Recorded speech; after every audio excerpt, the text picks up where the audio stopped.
自從麥浚龍同埋戴庚寧宣布分手之後，我哋一直都好關心戴庚寧到底有冇拖拍㗎。喺呢日活動上面見到你啦，當然問翻句點啊？揾到男朋友未啫？冇啊，暫時都冇啊。係啊，揾緊。係啊。其實你咁耐都未開桃花，點解呢？你想要啲咩類型嘅男朋友咁㗎？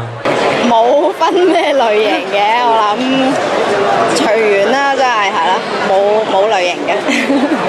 見你咁抗拒，唔問你感情事啦，咁講下最近工作上忙啲乜嘢咧？翻工咯，係咯，翻工為主咯，都而家都係 model job 嗰啲。係啊。有冇諗住趁就嚟暑假出寫真嗰啲？冇 plan 過出寫真。或者影集嗰啲都得嘅，係咪？都冇咧，亦都冇人問過呢樣嘢咁樣，所以係咯，冇咁嘅計